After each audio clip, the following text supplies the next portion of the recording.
നമ്മളങ്ങനെ അധികം അഡ്മയർ ചെയ്യാതെ പോയ ഷാഫി സാറിൻ്റെ ഒരു ക്വാളിറ്റി ആയിരുന്നു അദ്ദേഹത്തിൻ്റെ ഹിറ്റ് മേക്കിംഗ് ഒരു റേഷ്യോ എന്ന് പറയുന്നത്. തീർച്ചയായിട്ടും. എല്ലാ സിനിമകളും ഒരുവിധപ്പെട്ട വിജയങ്ങളാണ്. പരാജയപ്പെട്ട സിനിമകൾക്ക് പോയി വലിയ റിപ്പീറ്റ് വാച്ച് വാല്യൂ ഉണ്ട് അത് ടെലികാസ്റ്റ് ചെയ്യുന്ന സമയത്ത്.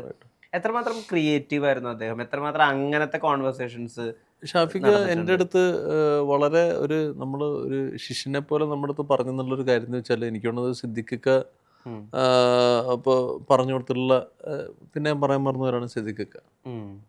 ഒരു മനുഷ്യനെ പോലും ഞാൻ ഇപ്പോൾ ബോഡി ഗാർഡ് എന്നുള്ള പടത്തിൽ മാത്രം സിദ്ദിഖോടൊപ്പം ഞാൻ വർക്ക് ചെയ്യാൻ പറ്റില്ല. ഒരു മനുഷ്യനെ പോലും നമ്മൾ നോവിക്കാതെ പോകുന്നൊരു വ്യക്തി എന്ന് പറയില്ലേ, ഒരാളെ പോലും നമ്മളിപ്പോൾ എത്രയോ ഡയറക്ടേഴ്സ് ശുഭിതരായി പൊട്ടിത്തെറിച്ച് തെറി പറയുന്നത് കണ്ടിട്ടുണ്ട്, അല്ലാത്തവരെ കണ്ടിട്ടുണ്ട്. പക്ഷെ ഇങ്ങനൊരാളെ ഞാൻ കണ്ടിട്ടില്ല. ഇങ്ങനൊരാളെ ഇത്രയും സൗമ്യനായിട്ട് അത് കുറച്ചൊന്ന് ശ്രദ്ധിക്കണം കേട്ടോ, അതങ്ങനെയല്ല, ഒന്നുകൂടി ഒന്ന് ശ്രദ്ധിക്കൂ. ഇങ്ങനെയൊക്കെ അങ്ങനെ ഒരാളെ ഞാൻ കണ്ടിട്ടില്ല. അപ്പോൾ സിദ്ദിഖൊക്കെ ഷാഫിക്ക് അടുത്ത് പറഞ്ഞൊരു ഗോൾഡൻ മെസ്സേജ് എന്താ വെച്ചാൽ, എൻ്റെ അടുത്ത് ഷാഫിക്ക് പറഞ്ഞു വെച്ചാൽ, റോണി ഷൂട്ട് ചെയ്യുന്ന പ്രോസസ്സല്ല മാറ്റർ, അതിന് മുമ്പുള്ള ആണ് എനിക്ക് ഏറ്റവും ഇമ്പോർട്ടൻറ്റ്. പ്രീ പ്രൊഡക്ഷൻ മീൻസ് തിരക്കഥയുടെ ആദ്യം അന്ത്യവും അത് ആണ് ഏറ്റവും ഇമ്പോർട്ടൻറ്റ്. അതിനകത്ത് വരുന്ന മൈന്യൂട്ട് ഡീറ്റെയിൽസ് ഓരോ സീനിലും, പിന്നെ ആർട്ടിസ്റ്റ് വെച്ച് നമുക്ക് വർക്ക് ചെയ്യിച്ചെടുക്കണം. പക്ഷെ നമ്മൾ എന്താണ് അതിനകത്ത് ഉള്ളതെന്നുള്ള കാര്യത്തിലൊരു വ്യക്തത വേണം.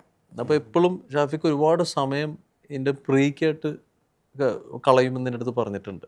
ഷാഫിക്കയുടെ ഷൂട്ടിംഗ് ഡേയ്സ് നോക്കുകയെന്നുണ്ടെങ്കിൽ എല്ലാം അങ്ങനെ മേക്കിങ്ങിനേക്കുള്ള വരും. നമുക്ക് എന്നും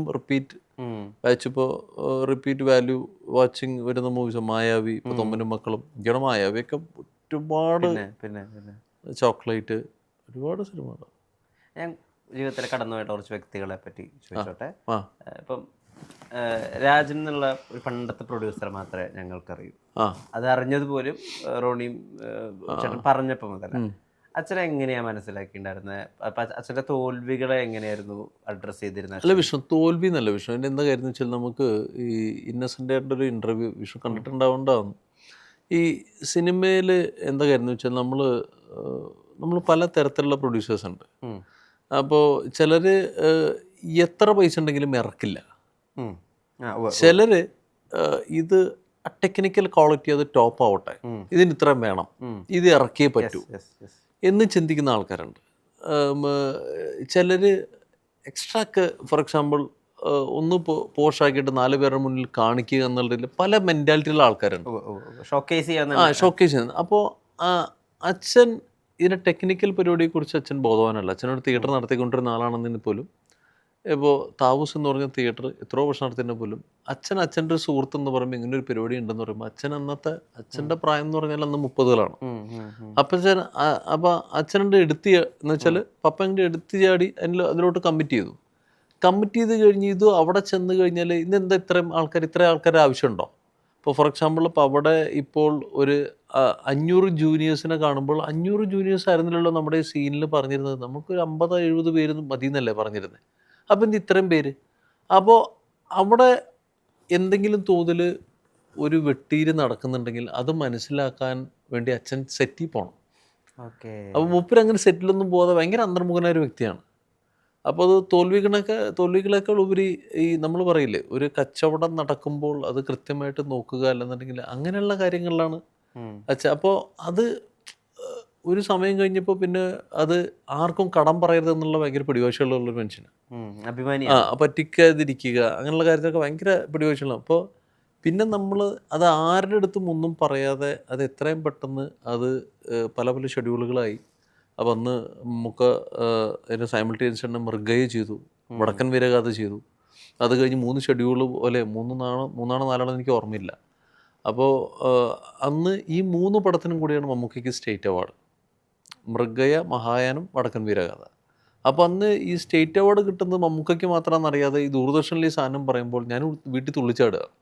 അപ്പോൾ എൻ്റെ അമ്മ എൻ്റെ അടുത്ത് പറയണ്ടടാ അത് മമ്മൂട്ടിക്കാണ്. ഞാൻ പറഞ്ഞത് അത് നമുക്കല്ല, അത് നമുക്കെന്ന് 7 വയസ്സ് 7.5 വയസ്സ് നമുക്കെന്ത് ബോധമല്ലേ, 7.5 അല്ലെങ്കിൽ 8 വയസ്സുണ്ട്. അപ്പോൾ ഞാൻ പറഞ്ഞു അല്ല സിനിമയുടെ പേര് പറഞ്ഞല്ലോ ന്യൂസിൽ, അന്ന് ഈ ദൂരദർശൻ മാത്രമല്ലേ ഉള്ളൂ. അപ്പോൾ അത് കഴിഞ്ഞിട്ട് പിന്നെയാണ് നമുക്ക് മനസ്സിലായത് ഓക്കെ ഇത് മമ്മൂക്കയ്ക്ക് കിട്ടിയ പരിപാടിയാണ്. അതിന് അന്ന് നാഷണൽ അവാർഡാണ്, അതിൽ നാഷണൽ അവാർഡ് മാത്രമാണ് വടക്കൻ വീരാതയ്ക്ക്. അപ്പോൾ എന്താ പ്രശ്നം എന്ന് വെച്ചാൽ ഈ നമ്മൾ വിചാരിച്ചതിനേക്കാൾ ബഡ്ജറ്റ് മുകളിൽ പോകുമ്പോൾ അന്നത്തെ കാലഘട്ടത്തിൽ ഒരു 10 ലക്ഷം എന്ന് പറഞ്ഞാൽ ഇന്നത്തെ ഏകദേശം ഒരു 80 ലക്ഷത്തിൻ്റെ ഒക്കെ ഒരു വാല്യൂ ആണ് 10 ലക്ഷത്തിന്, അല്ലെങ്കിൽ 1 കോടിയുടെ വാല്യൂ ഉണ്ടാവും.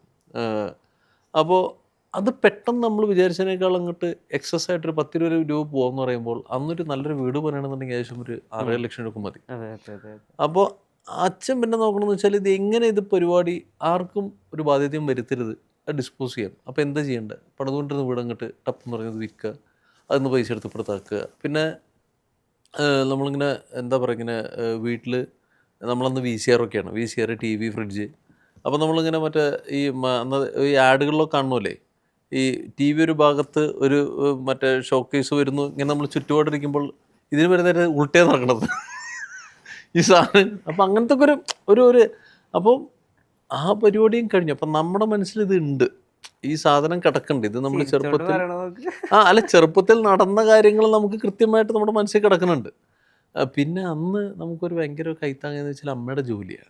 അപ്പോൾ അതിൽ അച്ഛൻ ഭയങ്കര നിർബന്ധ ബുദ്ധി ഉണ്ടായിരുന്നു. വെച്ചാൽ പഠിപ്പിൽ ഒരു കോംപ്രമൈസും വരുത്തരുത്, രണ്ടുപേരും നന്നായിട്ട് പഠിക്കണം എന്നുള്ള കാര്യത്തിൽ ഒരു കോംപ്രമൈസും. അപ്പോൾ എങ്ങനെയോ എവിടെയോ നമ്മൾ പറയില്ലേ, ഈ തിയേറ്ററിൽ ഇരുന്ന് കണ്ടുള്ള അപൂർവ സഹോദരങ്ങളും ന്യൂഡൽഹിയും രാജാവിൻ്റെ മകനും ഒക്കെ നമ്മൾ അന്നേ നമ്മുടെ തിയേറ്ററിനുള്ള ഒരു ഖ്യാതി എന്ന് പറഞ്ഞാൽ മമ്മൂട്ടി തിയേറ്റർ എന്നാണ് പറയുക നമ്മുടെ തിയേറ്ററിന്.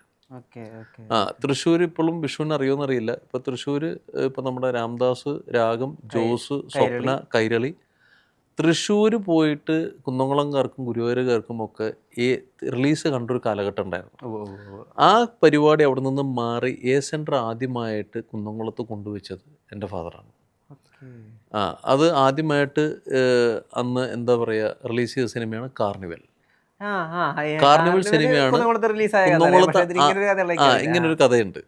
അത് റിലീസായ അന്നേക്ക് രാത്രി തന്നെ അവിടെ സ്ക്രീൻ കത്തിച്ചു. അതാരാ കത്തിച്ചതെന്ന് ഇന്നും അറിയില്ല. ആ സ്ക്രീൻ കത്തിച്ച് കഴിഞ്ഞപ്പോൾ അതിനടുത്ത ദിവസം തന്നെ ഫ്ലൈറ്റിൽ ഈ സ്ക്രീൻ കൊണ്ടുവന്നിട്ട് വീണ്ടും കെട്ടിക്കളിച്ച ആളാണ് ഫാദർ. അപ്പോൾ അങ്ങനെയൊക്കെയുള്ള പല പല ചരിത്രങ്ങളുണ്ട് ഇതിൻ്റെ പുറകിൽ.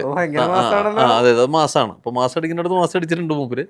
അപ്പം അങ്ങനെ ഒരു പരിപാടി നടത്തുന്നുണ്ട്. അപ്പം അങ്ങനെ അത് ഉണ്ട്. അത് എനിക്കറിയില്ല, മൂപ്പര് അത് ഇങ്ങനെ മടിയുള്ള ആളൊന്നുമില്ല. അപ്പം അങ്ങനെ കുന്നംകുളം എ സെൻറ്റർ ആക്കുന്നത് പപ്പയാണ്. അപ്പോൾ കുന്നംകുളത്ത് ഇപ്പോൾ ഭാവന, ബൈജു, പിന്നെ നമുക്കുള്ളത് ജവഹറാണ്, മറ്റേ പ്രൈവറ്റ് ബസ് സ്റ്റാൻഡ് താഴെ അങ്ങറ്റത്ത്. അപ്പോൾ അങ്ങനെ കുന്നംകുളം ആക്കുന്നത്. അപ്പോൾ പിന്നെയാണ് ഇപ്പോഴാണ് പിന്നെ ഇതൊക്കെ പിന്നെ അങ്ങോട്ട് ഇതായത്. ഞാൻ പറഞ്ഞ 80കളുടെ കഥയാണ് ഞാനീ പറഞ്ഞേട്ടാ. പക്ഷെ അന്ന് നമ്മൾ കണ്ടിട്ടുള്ള സിനിമകളിൽ ഈ പറഞ്ഞ പോലെ തന്നെ എവിടെയെങ്കിലുമൊക്കെ കണ്ണൂർ സ്കൂളിൽ ഗുണകരമായിട്ടുണ്ടാവും. നമുക്കറിയാം എവിടെ നായകൻ, എസ്പെഷ്യലി മമ്മൂക്ക, ലാലേട്ടൻ അല്ലെങ്കിൽ സുരേഷ് ഇവരൊക്കെ എന്ത് പറഞ്ഞാൽ കയ്യടിക്കുമെന്ന് എനിക്കറിയാം.